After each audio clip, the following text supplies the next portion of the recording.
What's the matter? Can't sleep?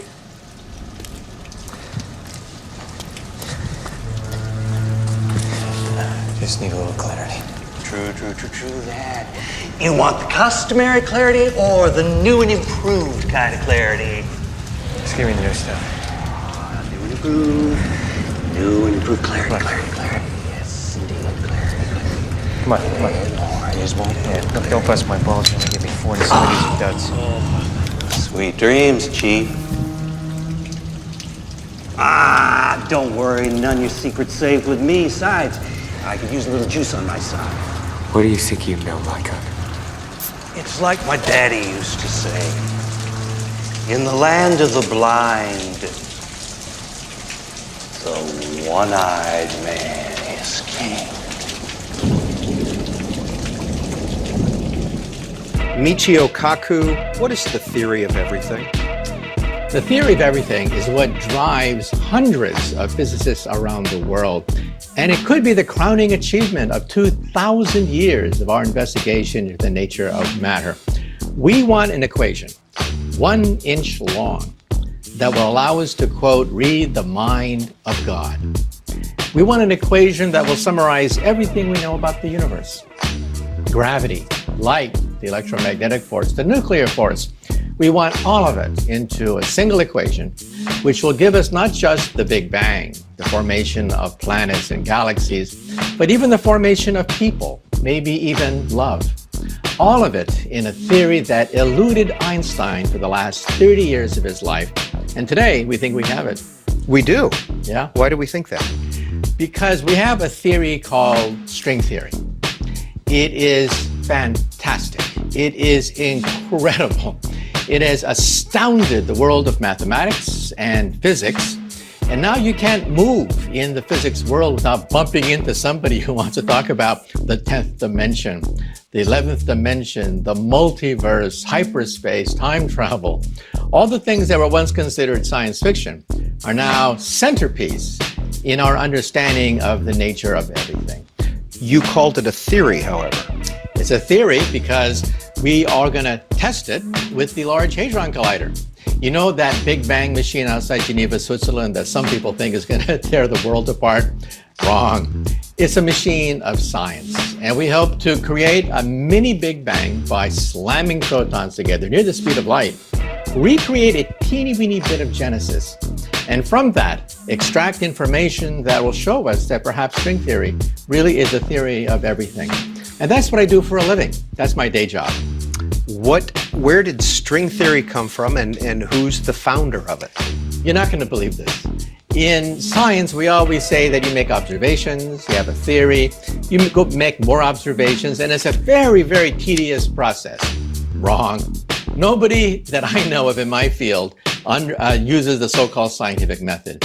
Come on, don't bullshit me. No, I'm telling you, Doug, your brain will not know the difference. And that's guaranteed, or your money back.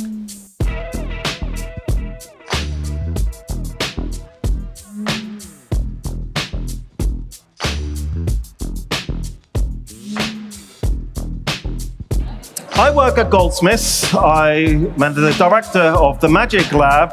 And in the Magic Lab, we try and use magic as a way of studying the human brain, because magicians have developed very powerful techniques that allow them to manipulate your experience, and they can hijack your brain. And by understanding some of these principles, we can learn a lot about how the brain works. And so as a scientist, I'm interested in both the techniques that magicians use, as well as the experience that magic elicits. And so what is magic? This is just one of the strange results that comes out of the general theory of relativity, our current best theory of gravity. The first solution of Einstein's equations predicted not only black holes, but also their opposite, white holes. It also implied the existence of parallel universes and even possibly a way to travel between them. This is a video about the real science of black holes, white holes, and wormholes. Could black holes be the key to a quantum theory of gravity, a deeper theory of how reality, of how space and time works? Black holes are interesting because we have a place called the event horizon, where we think that we have full control of the physics. We understand what's happening, but there is a fundamental clash between our two basic theories of nature, both quantum theory and general relativity together. So the first wormholes that were imagined were a black hole connecting to its mathematical opposite, a white hole, and you would connect them via a wormhole. So everything goes in the black hole and comes out the white hole. It's mathematical opposite. But then there's more work done on wormholes, especially inspired by Carl Sagan's novel Contact, when he was buds with Kip Thorne, a relativist physicist, astrophysicist at Caltech, where you run through more of the equations, and you can, in principle, just punch a wormhole through the fabric of space without reference to a black hole or a white hole. But you need some way to pry open space and keep it there. So you need like negative matter that can pull open space rather than collapse space. And so that works, our equations give it to you, but we don't know any substance such as negative matter. So wormholes are really just, for now, the realm of science fiction. Black holes, there's some mathematics derived from Einstein that tells us that inside a black hole, it opens up to another universe, another space-time system. And so if that's the case, what happens to that universe when the black hole evaporates? Nice. Whoever was smoking weed in that universe sobers up and it's over. That little universe is gone. I saw that universe before. I can't believe I saw this universe, man. It was just right there in my thumb. So you're going to write a book, The Universe According to Weed. Is that what you're... Yes. It's a good book. I'll call it Astrophysics for Stoners in a Hurry. But another description of the event horizon, which confused people all the way through the history of black hole research actually, was the idea that the event horizon, when viewed from the outside, is a place in space where time stops. Now that's a direct prediction of Einstein's theory of relativity from the external perspective. The general theory of relativity arose at least in part due to a fundamental flaw in Newtonian gravity. In the 1600s, Isaac Newton contemplated how an apple falls to the ground, how the moon orbits the Earth and Earth orbits the sun, and he concluded that every object with mass must attract every other. But Newton was troubled by his own theory. How could masses separated by such vast distances apply a force on each other? He wrote that one body may act upon another at a distance through a vacuum without the mediation of anything else is to me so great an absurdity that I believe no man who has a competent faculty of thinking could ever fall into it. One man who definitely had a competent faculty of thinking was Albert Einstein, and over 200 years later, he figured out how gravity is mediated. Bodies do not exert forces on each other directly. Instead, a mass like the sun curves the space-time in its immediate vicinity. This then curves the space-time around it, and so on all the way to the Earth. So the Earth orbits the sun because the space-time Earth is passing through is curved. What is gravity? I have no idea. Okay, next question. Wow. No, here's the difference. We can describe gravity. Okay. We can say what it does to other things. We can measure it, predict with it. But when you start asking, like, what it is, I don't know. Kowalski. Sorry, sir, no clue. So what will be the force pulling a heavier object to the ground and an air bubble up? How can a force work in two directions at once? That wouldn't make any sense. No, I see what you mean. That's why there's no force going down. That's why Einstein had to come up with his explanation of the bending and warping of space-time. That's just a theory, by the way. It's not reality. Every description is a theory, right? No. Not if you could demonstrate it and prove it. No. Okay.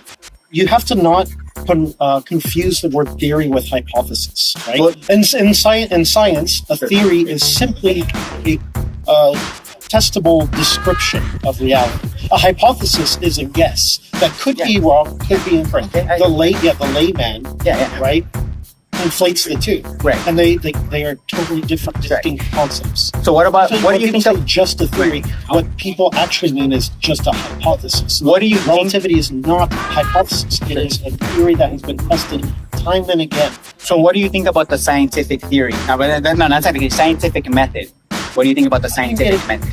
I have yet to come across a more reliable methodology for acquiring knowledge from the environment. I would say the scientific method is a method that's used to prove things. For example, I would say you cannot prove things. I could prove that we could build cars. You can demonstrate it. Well, we could get in a car and drive it. It sure. physically exists. Yeah, but if you want to be technical, proofs can only be done in the realm of mathematics. Okay, you can demonstrate things in reality. In science, you can only disprove a theory.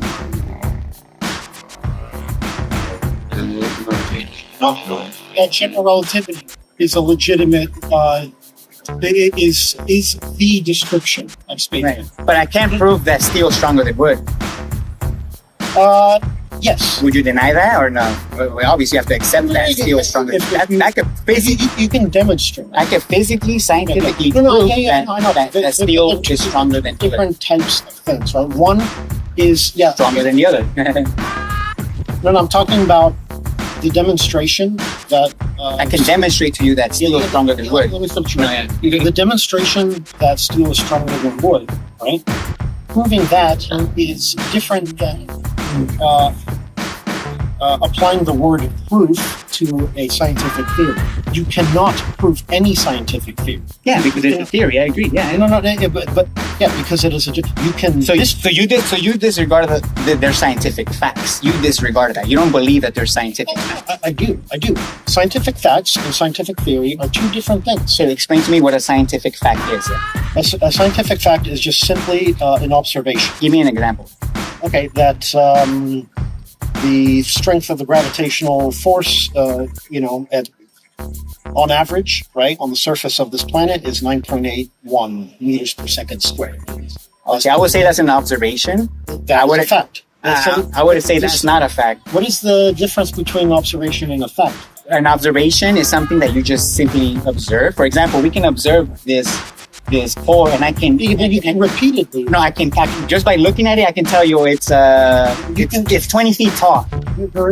But that's not fact. The fact will be physically measuring it to see how tall it is. So I gave you an example of a measurable fact. No, when you're observing something fall, you believe that the object goes towards the ground, first of all, right? That it's being accelerated towards the ground. Yes. I'm telling you that physics shows that that's not what's happening because you need force to cause motion. So if you're claiming that this... You don't need force to cause motion. Can you show me an example of something moving that doesn't require a force? Well, that's a theory. I need something in reality.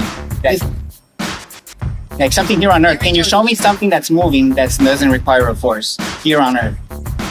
No, because again, motion requires a force. So if you're claiming this is motionless... That's not the reason I can't show you. The reason is I cannot manipulate space. Well, that's because you're going into the bigger scale of things. Exactly. Yeah. You're going into imaginary physics. It's not imaginary. Because it cannot be demonstrated here on Earth. But it doesn't... Just because something cannot be demonstrated in front of you doesn't mean it's real. It's not real. Right? I can't observe galaxies. So it doesn't mean that other galaxies don't exist. So you believe that flying reindeer are possible then? Because you can disprove that, I guess, or whatever? No. Or you have any... That's an excellent question. Now we're getting into epistemology and ontology and the very concept of belief. So technically, I have no choice but to be agnostic. I can hypothesize that flying reindeer exist, but it's on me, it's my responsibility to demonstrate that they exist, right? Exactly, but I cannot technically say they do not exist. I could. I trust my common sense, and a reindeer is more denser than the air, and the air will never be able to sustain a reindeer. It would be impossible. You cannot state that. You cannot say, conclusively. You have to demonstrate. Okay. That defies physics. Anything that defies physics, in my opinion, I don't accept. Physics, the way we... Okay, so there's two types of physics. There's physics, there's the laws of physics that we humans have constructed as a theory, as a description of the actual reality. Right? Yeah. But these are two distinct things. there's how reality actually operates, and then there is our in our scientific method, our interpretation, our the utilization of mathematics and consistent repeated observations, right, to construct a theory or discover a law, right, that is consistent under certain assumptions and approximations, right? Okay. For example, relativity, even Einstein admitted this, is incorrect at the quantum scale. It is a classical theory. By construction, it is wrong. Everything is wrong. But it doesn't. Everything about the heliocentric model is wrong. Yeah, because no. Every description that you have, that I have, that every human has, is wrong. You should have bought a gun instead of a beer, mate. Nah, I don't need a gun. I've got a donk.